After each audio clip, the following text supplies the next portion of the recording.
Imbecile. That's what he calls Professor Blanchard. The imbecile is choosing 2 students to lead a research assignment in an abandoned farmhouse. Carter knows he's going to be selected. He's the best in the neuroscience program, the best at the Leary.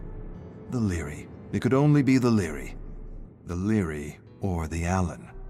2 institutions with a history of working with the government to push the limits of psychology beyond the code. Not beyond the code, despite the code. The papers coming out of the Allen amazed him, captured him, inspired him. Had he been Canadian, it would have been the Allen, or what many called Ravenscrag. The experiments they conducted were brilliant, cutting edge, mind-shattering.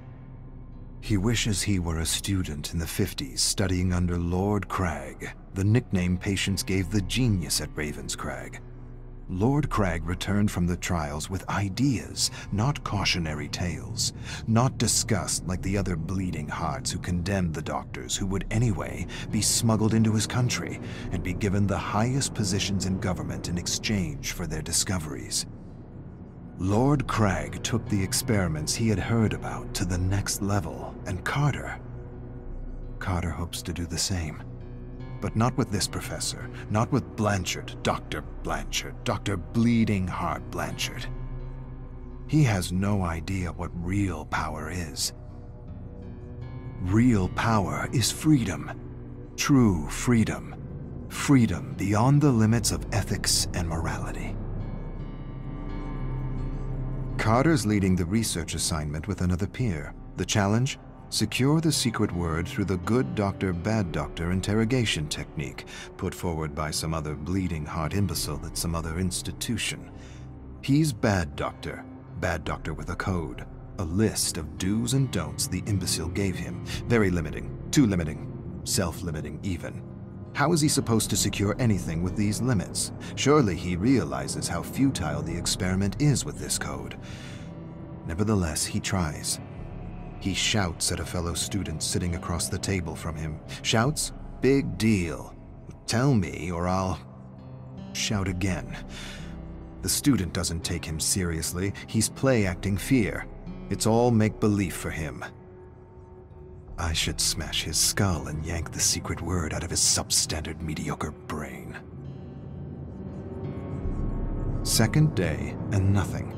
Carter's frustrated, really frustrated. At least they're tied up, all 7 of them, but it's still not enough.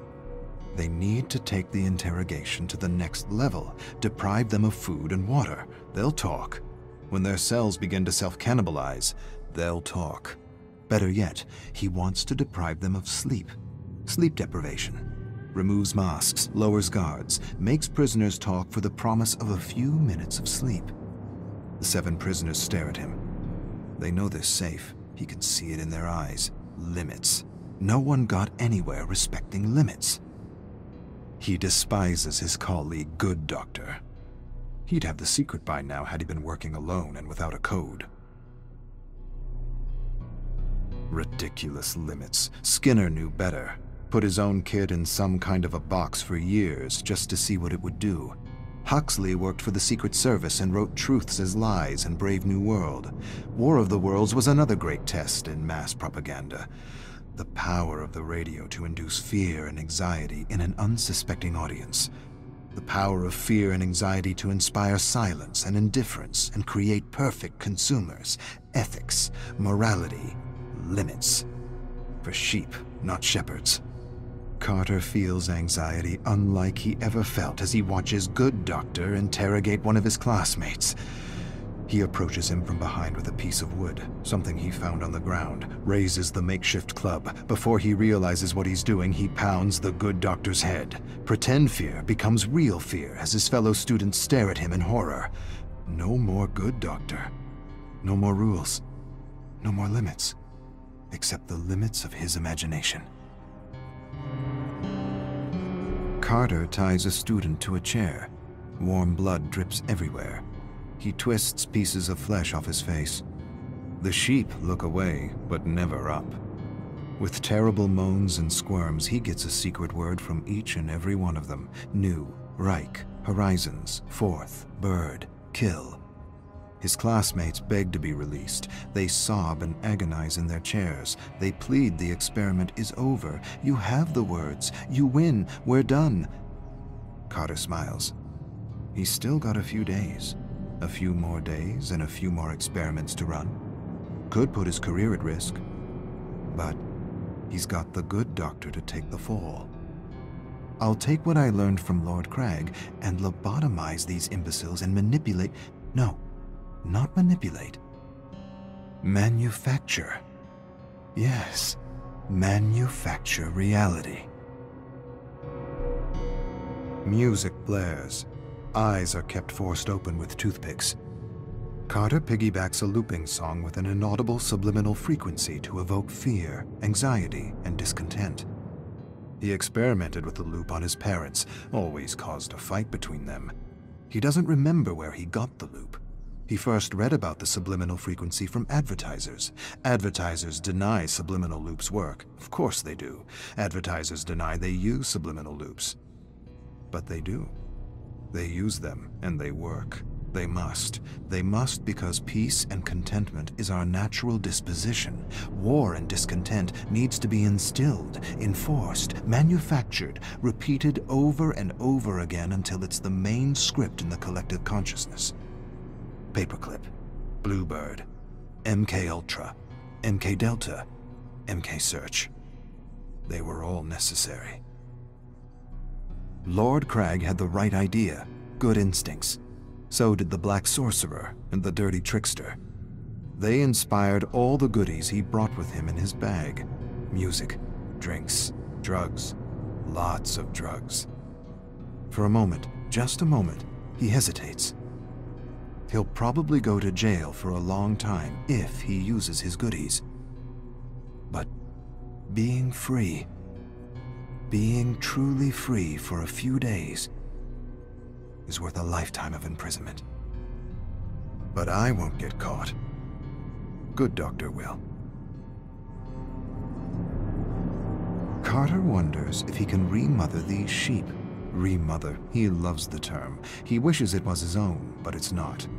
Shock them with electricity and expose them to endless images of death, chaos, and destruction. Traumatize the brain, empty it, lobotomize these subjects to remother them with new personalities. He wonders if he could remother these sheep into wolves.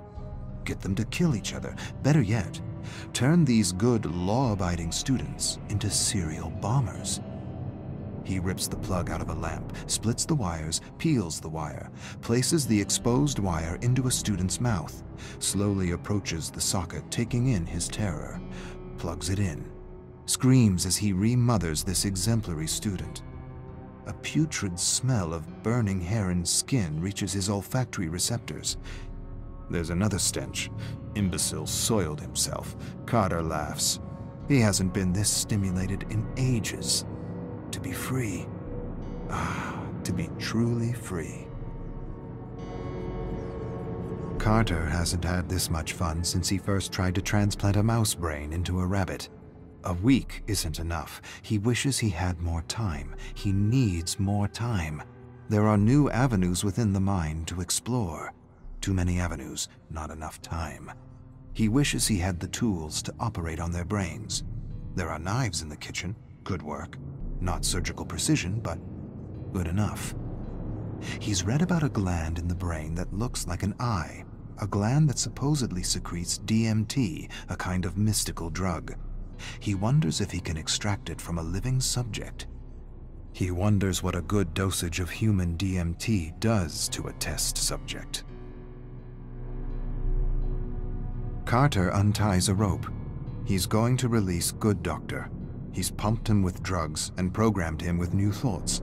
He believes the other students are Russian spies that need to be executed for national security.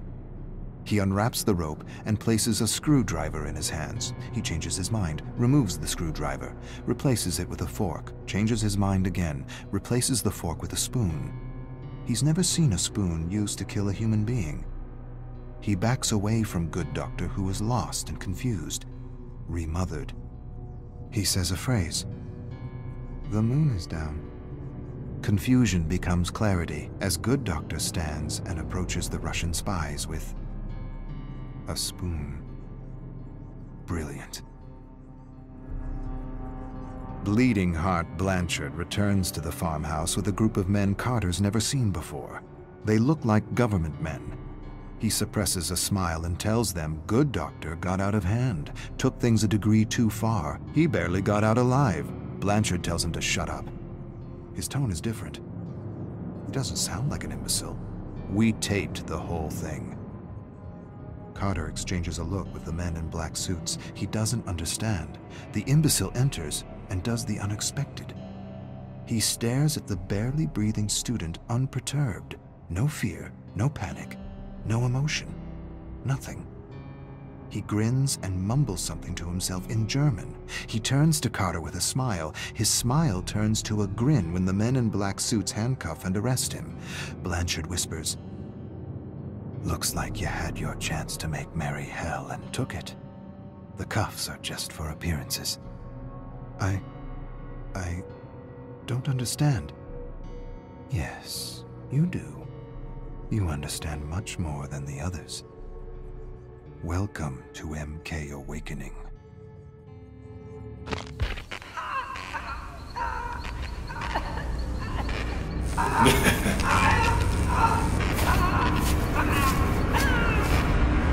Hey!